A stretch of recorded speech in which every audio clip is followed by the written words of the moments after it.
કે જગ્યા કે સોશિયલ મીડિયા ઉપર મારી છાપ હારી નથી, કેમ કે કડવું બોલે ખરાબ જ લાગવાનું છે. સત્ય બોલે એટલે સત્ય બોલે કરવા મને કઈ પરવા નથી. બદનામી કરીને કઈ કદાચ મારું માન વધશે કે મારા 5 પૈસા લઈ લેવા નથી કે મારે કોઈનો ધંધો બંધ કરીને મારી જગ્યામાં કંઈક આવક ઊભી નથી કરવી. પણ હું કદાચ જ્યાં તારું આટલા વાપરા થાય આટલું સારું થાય તો હું કહું એટલો બધો દેવ પાવરફુલ ના અંદર ખાડો ખોદીને ઘડો કાઢીને બનાવી નાખે, દેવને ક્યાં જરૂર છે? સાચી વાત છે. દાદા એ જ કહે છે કે દાણા તમે જોડાવશો ખૂટશે નહીં. ખૂટશે ને? ના ખૂટે. દાણા ખાવા માટે જ છે, ખાવા માટે છે, જોડાવા માટે અને કોઈને અંધશ્રદ્ધામાં નાખવા માટે નથી. બાકી જે જગ્યાએ અમુક જગ્યાએ એમ કે પેટી અમારી પેટી નથી ને અમે 1 રૂપિયો લેતા નથી, બેન તો સૌથી મોટા વધારે કૌભાંડિયા થાય છે. એ લોકો લેતા હોય કારણ છે કે આ ભુવાઓની મોનોપોલી છે કે અમે 1 રૂપિયો લેતા નથી. વસ્તુ બધી બનાવડાઈ નાખે. હા, પછી છેલ્લે રૂપિયા ક્યાં લઈએ છે? પછી કોકની આગળ સીધો ગા મારે 50,000 લાખ રૂપિયા કે આપણે શેડ બનાવવાનો થાય, આમાં ધૂળમાં તકલીફ થાય. પણ હું કદાચ જ્યાં તારું આટલા વાપરા થાય આટલું સારું થાય તો હું કહું એટલો બધો દેવ પાવરફુલ ના અંદર ખાડો ખોદીને ઘડો કાઢીને બનાવી નાખે, દેવને ક્યાં જરૂર છે? સાચી વાત છે. પછી અમુક વ્યક્તિના ઘર પૈસા લઈને દેવાના નહીં અને પેટી રાખે તો ખબર છે કે રૂપિયો 2 રૂપિયા 5 રૂપિયા સામે એટલો ખર્ચો તો ઘરના નાખવાનો આવે. મંદિર તમે ખોલીને બેઠા છો તો તમે કાયદેસર રાખો પેટી. કેમ કે તમે એ પેટીમાં નાખશો ને અમે કાયદેસર પેટી આ મંદિરમાં વાપરીએ છીએ. આજે એનું મંદિરનું પૂરું કેવી રીતે પડે? મંદિરમાં એમાં પૂરું આપણે એના પેટીમાંથી થતું હોય, અમુક સેવકો આપી જતા એને થતા હોય. પણ હવે મંદિરનું પૂરું થઈ પેટી રાખે બેન, પણ હવે ભુવાને એનું તો પૂરું કરવું પડે ને, કંઈ કામ ધંધો ના કરવો હોય તો પેટી ના રખાય. પેટીમાં તો કેવું છે કે રૂપિયો કંઈ કરવાનું નથી, પછી સેવક ઉપર મેકી દે તમારું કામ થયું. એટલે 2 વસ્તુ સાચી ખોટી બોલ નાખે, બધા આટલું વાપરજે હું આપવા તૈયાર છું તને, કે મારું આપેલું તારે વાપરવાનું છે. એટલે ઊંધી સીધી અમુક અત્યારે કેવું કે સોશિયલ મીડિયા સાચું ખોટું જોયા વગર બેન પીરસે છે. અને અત્યારે માણસ એમ થાય કે ઓલા ભુવાજી સાચા છે, ઓલા આનું આમ સાચું છે, પણ હકીકત એવું કાંઈ નથી. અમુક માતાજી આગળ કદાચ ધૂણવા બેઠા ને તો ખાલી ક્યારેક એમને કહેજો એક ચંડી પાઠ કે એક સતપતિનો શ્લોક તો સમજાવો, કોઈને ખબર જ નથી. 100% સાચી. ગાયત્રી મંત્ર નહીં આવડતો. ગાયત્રી મંત્ર નથી આવડતો બેન મારા. સૌથી અત્યારે ગાયત્રી મંત્ર, હનુમાન ચાલીસા જે નોર્મલ બાળકોને આવડતી હોય છે, પણ તમે ભુવાને પૂછશો તો નહીં આવડે. કેમ કે અમારા મામામાં જ હું કહું, હું તો મામાને વધારે પ્રેમ કરું, જેને મારું જીવન સુધારી દીધું હતું. જો મને નાસ્તિકમાંથી જો આસ્તિક બનાવી દીધો હોય તો મારો એવું હેતુ છે જો કે હું આટલો ખરાબ વ્યક્તિ હોવા છતાં પણ જો મારા ઉપર આટલી કૃપા વરસાવતા હોય તો મારો એ સંદેશો જ પોગાડવો પડે કે તમે તો સારા કર્મ કરો તો તમને મારી કરતાં પણ આગળ વધારશે. સાચી વાત છે. કેમ કે અમુક જગ્યાએ એની પૂજા પાઠ હોય છે. તમે આડા દિવસે જાઓ, એકાદ ગુરુવાર રવિવાર હોય ત્યારે કંઈક અલગ રોનક લાગતી હોય. આડા દિવસે જાઓ તમને બેહવું ના ગમે, ગંધવેડો એટલો હોય. અમુક જગ્યાએ ખીચડાની ચાદર હોય, મંદિરમાં ચોખ્ખાઈ ના હોય. પણ જ્યારે ભુવાની આગળ બેઠા હોય તો ગાદી બાદી ચોખ્ખાઈ બુખાઈ કરીને બેઠા હોય, ચાંદીની ગાદી, આની ગાદી. ભગવાન ક્યાં દાણા નાખવાનું? કે દાણા ભગવાને પેટ ભરવા આપ્યા છે, કોકના પેટ ચીરવા નથી આપ્યા. સાચી 100% તમે સાચું વાત કરી. કે અમારા હું તો તમને ખ્યાલ જ હશે, અમારા ભક્તિ અમૃત ઉપર સુરાપુરા ધામ ભોળાત તો ચાલે જ છે. દાદા એ જ કહે છે કે દાણા તમે જોડાવશો ખૂટશે નહીં. ખૂટશે ને? ના ખૂટે. દાણા ખાવા માટે જ છે, ખાવા માટે છે, જોડાવા માટે અને કોઈને અંધશ્રદ્ધામાં નાખવા માટે નથી. બેન ભક્તિ અમૃત હું આની પહેલાં 2 થી 4 ચેનલ મેં જે હમણાં તમને સ્ક્રિપ્ટ બતાવી હતી કે આની પહેલાં અમારે શ્રાવણ મહિનાનું અનુષ્ઠાન ચાલુ હતું કે શિવપુરાણ દેવું, ત્યારે પણ વચ્ચે આવી ગયા કે અમારે આ પોડકાસ્ટ બનાવવું છે. તો મારું મન નહોતું માનતું કે નહીં, કે એવી જગ્યાએ કંઈક પીરસાય કે જ્યાં 5 જગ્યાએ મને તમારું કાર્ય બહુ સારું ગયું. કેમ કે અમુક એક નાની કહેવત છે, થોડુંક લાંબુ મારું થઈ છે કે એક દરિયામાં 2 નાવમાં જતા હતા અને 2 વ્યક્તિ પડી ગયા.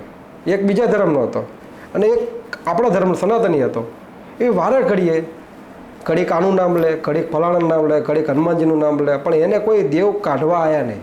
પણ ઓલો ખાલી એક એના ઈશ્વરનું એકનું જ નામ લેતા તારે કાઢવા આવ્યા હતા.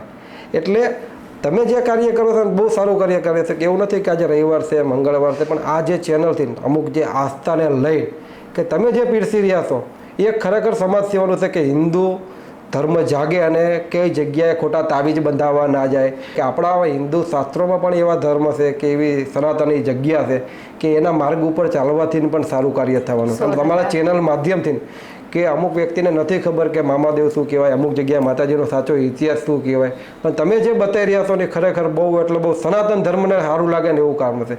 અને આ જે તમે જે કાર્ય કરી રહ્યા છો ને બેન, એવું નથી કે માળા કરવી, પૂજા કરવી એ એક સેવા છે, પણ આ તમે જે કાર્ય કરી રહ્યા છો ને એ તમારા થકી તમારા થકી કોઈક 5 માણસની જગ્યા ઉપર જાય ને એનું પુણ્ય પણ તમને મળે છે. એનું દુઃખ દૂર થાય કે સાચી જગ્યાએ એ લોકો સાચી પહોંચે. જગ્યા, કેમ કે 5 આંગળીથી તમે કાર્ય કર્યું અને આંગળી ચીંધાનું પુણ્ય છે અને આંગળી ચીંધાનું પાપ છે. તમે કોકને આંગળી ચીંધીને 2 શબ્દ કીધા તો એક પાપ છે, ખરાબ થયું છે. અને સારું માર્ગ બતાવ્યું ને એથી કંઈક સારું થયું હોય અને એ વ્યક્તિ અંધશ્રદ્ધામાંથી બહાર નીકળીને સારી જગ્યાએ આવ્યો હોય ને તો સૌથી પહેલો આભાર એમ કહી દે કે મને આ એક વિડીયો આવે ને એથી હું ગઈને મારું સારું થયું. તો સૌથી પહેલાં નિમિત્ત તમે થાવ કે માર્ગ તમે બતાવો કે મારું જો કામ છે સાચો કોઈ વ્યક્તિ આવતીને માર્ગ બતાવો તો તમે જે ધર્મનો માર્ગ બતાવો છો ને એ એક તમારી ધર્મની ગતિમાં તમે એની માળા જ કરો છો. કેમ કહેશે ને દેવ કહેશે ને કે મારા વિશે કોકને કહીને તો કહેજે, બતાવજે, મારા વિશે કહીને બતાવજે, તને મૂલ્યવાન ના બનાવી દઉં તો કહેજે. એટલે તમે એક સારું જ કાર્ય કરી રહ્યા છો. અને આપણે હકાભાઈ કે મેન કે અત્યારની યુવા પેઢી જે અત્યારે અમુક ખરાબ રસ્તે જતા, અત્યારે તમારા મંદિરે પણ નાના નાના ભૂલકાથી લઈને યુવાનો આવે છે. ઉંમરવાળા તો આવવાના જ છે, કારણ કે અત્યારે એમની ઉંમર એવી છે કે મંદિરે દર્શન કરવાના, પૂજાપાઠ કરવા. પણ અત્યારના યંગ આવે છે ને એ બહુ, મારી ચેનલમાં એટલું જ હું કહું કે યુવાનો વધારે આવે છે. યુવાનો મને ખરેખર એક બહુ ગર્વની વસ્તુ છે કે જગ્યા કે સોશિયલ મીડિયા ઉપર મારી છાપ હારી નથી. કેમ કે કડવું બોલે ખરાબ જ લાગવાનું છે, સત્ય બોલે એટલે સત્ય બોલે કડવા, મને કઈ પરવા નથી. બદનામી કરીને કઈ કદાચ મારું માન વધશે કે મારા 5 પૈસા લઈ લેવા નથી કે મારે કોઈનો ધંધો બંધ કરીને મારી જગ્યામાં કંઈક આવક ઊભી નથી કરવી. પણ અત્યારે અમુક ટાઈમે પીજીમાંથી જે ગાંધીનગર છે ગોતામાંથી અમુક બહેનો દીકરીઓ રાત્રે અહીંથી નીકળતા હોય, અમુક ગૃહ પરિવાર રજાનો ટાઈમ હોય તો સહીને દર્શન કરવા જ્યારે અહીંયા આવતા હોય ત્યારે એમ થઈ જાય નકર પીજીમાં રહેવાવાળા પોરબંદરથી રાજકોટથી કેટલી જગ્યાથી ત્યાં પીજીમાં રહેતા હોય એ લોકો નુસન્સ બીજે જાય કે બારમાં જવું કે બીજી જગ્યાએ જવું કે કાફેમાં બેસવું. પણ અમુક બહેનો દીકરીઓ રાત્રે 2 વાગે કે 1 વાગે 3 વાગે અમે જોઈએ અમુક મોડા લગી બેઠા હોય ત્યારે આખો ગ્રુપ સાથે મંદિર આવતા ત્યારે એમ થઈ જાય કે એને કંઈક તો દેવ પ્રત્યે છે.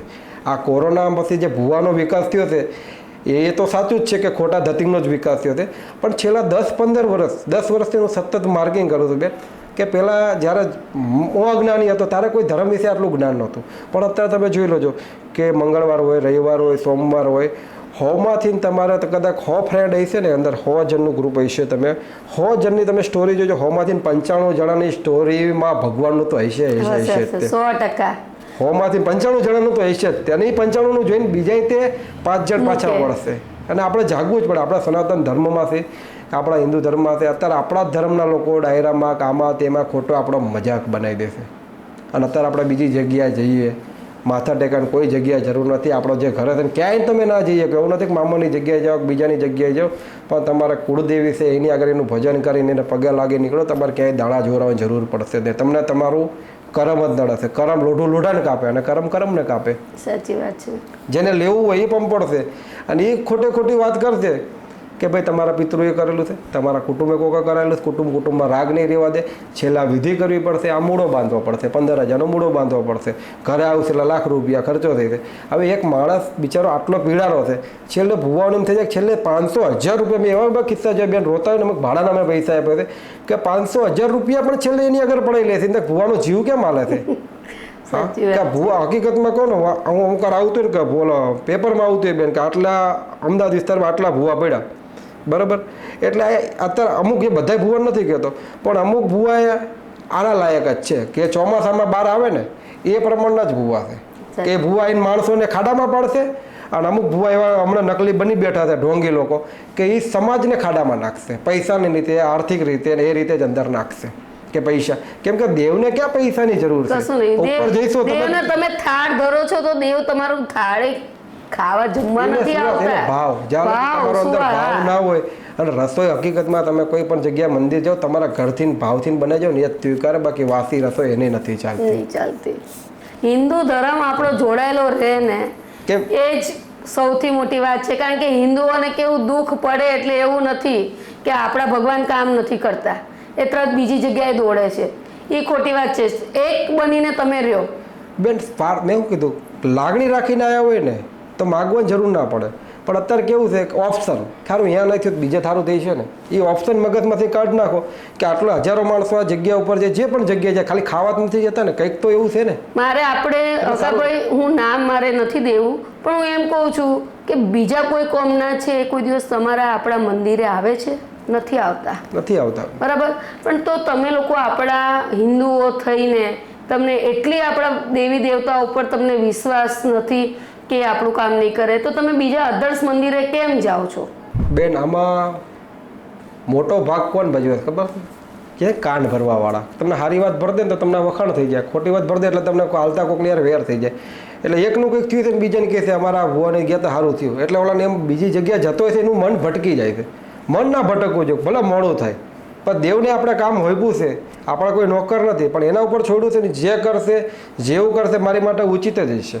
ઘણા ખરા એવા છે કે પોતાનો આપણે હિન્દુ ધર્મમાં એ લોકો પૂજા પાઠ આ તે કરે, પણ દુઃખ એટલું બધું એનું હોય છે કે હું બધાને કહું છું વિડીયોમાં કે લાઈવમાં બોલું છું કે તમારો ખાડો એટલો ઊંડો હશે ને એને ભરાતા વાર લાગશે. એટલે તમારે વાટ જુઓ, આજની તો કાલ સારું થશે. તો ધર્મ પરિવર્તન કરી નાખે છે કે ભાઈ આપણે આ ભગવાને આપણું નથી કર્યું, હિન્દુની આ બની જઈએ. એવા ધર્મ પરિવર્તન કેમ કરે છે એ લોકો? બે ધર્મમાં એવું છે કે એ એટલું ગોત્ર ફેરવી નાખશે એનું કે અંદરથી ફિલ્ટરના શુદ્ધ થઈ નહીં શકે. શુદ્ધ નહીં થાય એટલે સીધો બીજો ધર્મ પકડશે. અને એ જે બીજા ધર્મ છે હિન્દુ સનાતન જેવો ધર્મ નહીં, જ્યાં દયા પ્રેમ ને કરુણા છે. અને એવા જો ધર્મ હોય કે જે ખાવા મળતું હોય ને આ પીવા મળતા હોય ને એની માટે ધર્મ કરતા એની કરતા ભગવાનને પણ શરમ આવતી છે કે આ મનુષ્યને મેં અવતાર શું કરવા આપ્યો. સાચી વાત છે. એની કરતાં આપણે જે ભગવાને જે કુળમાં અને કેટલી લાખ 84 લાખ યોનીમાંથી આપણને મનુષ્ય અવતાર મળે તો હંમેશા કદાચ એવો જીવન તમે જીવો કે પોતાની માટે તો હવ જીવતા હોય, પણ ભગવાને તમને જે આપ્યું છે કોકની માટે જીવો. કે ના થાય તો કીડિયારું કરો, ગાયને ખવરો કે ખારું ભગવાને આપણને આપ્યું છે આપણે કંઈક કરો તો ભગવાનને ઈશ્વર રાજી થઈ. બાકી કર્મ તમારે હારા કરવા નથી તો મઢ મંદિરના દરવાજા તમારી માટે ખુલ્લા હોય તો માથા પછાડો તેને કંઈ ફરક નથી પડતો, કેમ કે એ ત્રાજવા લઈને બેઠા છે.